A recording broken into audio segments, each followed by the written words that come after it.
So what we have today is a burst fade tutorial, and the first thing we need to do is we're gonna put in our bald line with our trimmers. And for this specific haircut, we want a circular shaped bald line because the circular shape is what gives the haircut its burst effect, hence the name burst fade. And immediately after, we will do a rough draft of the line up of your client, the shape up, and it's only a rough draft. It doesn't need to be perfect, and this is just simply to give us a better visual of what the end product of the haircut will look like. And once again, just a rough draft does not need to be perfect because after the whole haircutting process, we will come back and finish cleaning it up with the straight razor.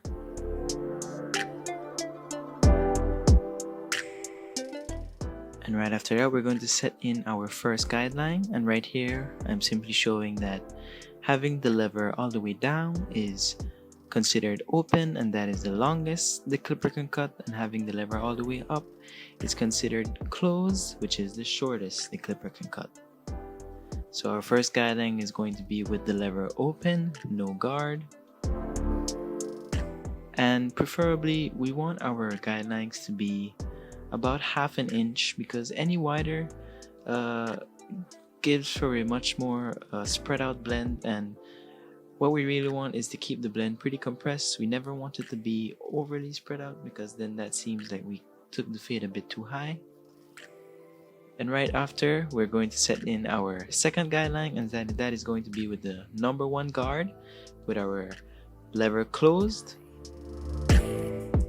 And whenever we are setting in our guidelines, we want to make sure that we go over and over on the guidelines. So just to be sure that our guidelines are even in length.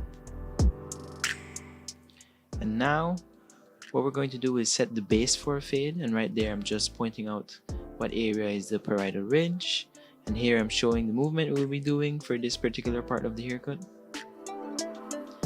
And the base of our haircut will be with a number 2 guard, and as I pointed out right there with the lever open. And again, going back to the technique I was showing with the comb, what we want to do is go up the side of the head and then immediately come out once we hit the edge, the parietal ridge. We want to go up and out so that we keep a more squared shape on this haircut, because if we were to go up the side of the head and follow the contour of the edge of the head at the top, then it would give off a more rounded shape, and we want to keep a squared shape, so we go up and off the head.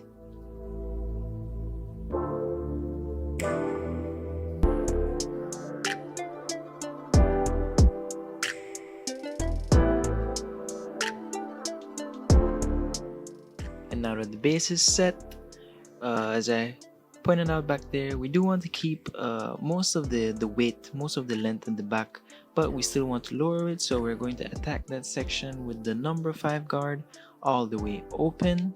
And as you can see, once I hit about the halfway point, I pull out off the head, because around the crown area of the head we want to keep more length than closer to the bottom. So now that that's done, we're going to start and blend out our guidelines. And the first guideline is that top guideline right there. That is the guideline in between the number 2 guard and the number 1 guard. And to take that out, we're going to use our 1.5 guard.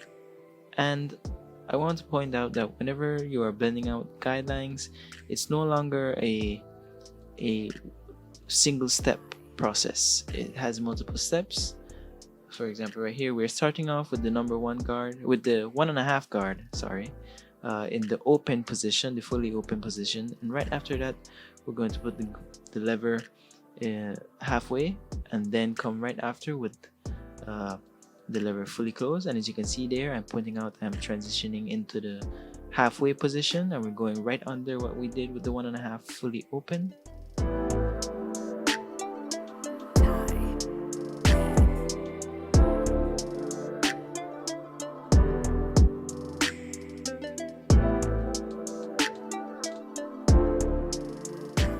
And now moving moving to the lever fully closed, right under what we did with the lever halfway.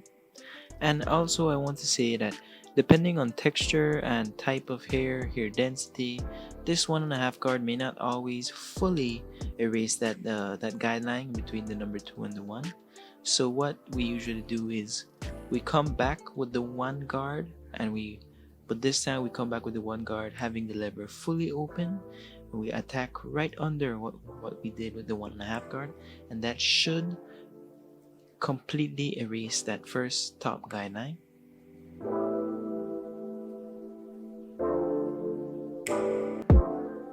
So as you can see, I pull out the 1 guard, lever fully open, and right in that section that I just pointed out there with my finger, that is what we will just breeze through with the 1.5 guard, with the 1 guard, fully open, just to make sure that the line is completely erased.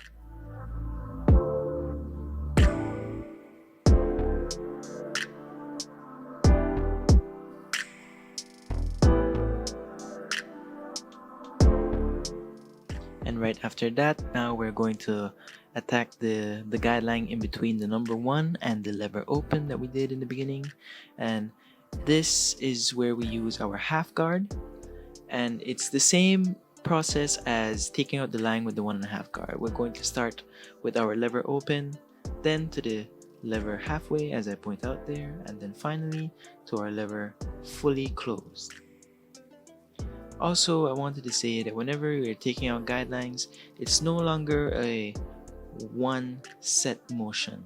It's no longer just setting in the guideline, it's trying to erase it. So the motion we want to follow whenever blending out the guideline is flicking out, right?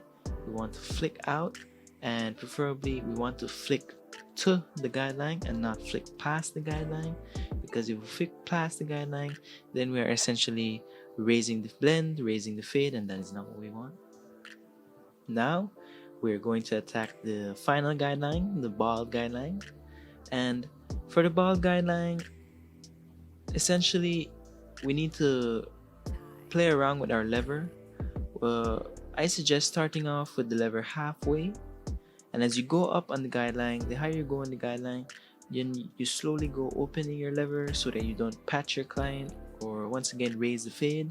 And the lower you hit on the guideline, then obviously we can close up our lever, because then that's closer to the shortest point, which is the bald section of the haircut.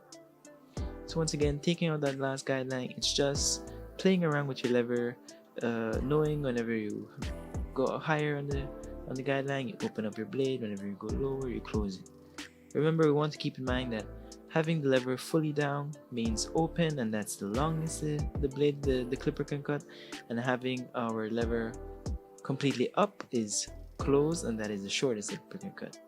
And if your clipper is not zero gap, which is essentially having your clipper set to the shortest it can actually cut, we want to come back and hit the last guideline with our trimmers just to make sure that it is fully blended out, and we just want to tap it with our trimmers. We don't want to go full on, because then once again that would raise the blend, and that is not what we want.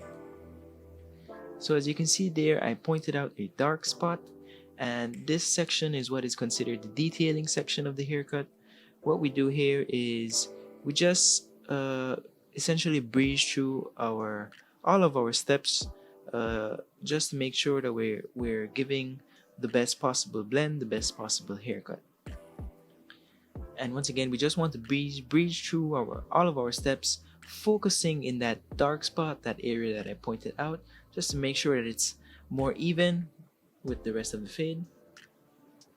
And now here we're going to finalize our shape up, because if you remember in the beginning we did a rough draft, but now we're going to hit it with the straight razor just to make sure that it is as sharp and as clean as it can be. And quick tip, whenever you're hitting your client with the straight razor, whenever you're completing the shape up, the line up, you want to stretch the skin before you pass the razor, and that is simply just to completely prevent any nicks to the client, any cuts, any scrapes.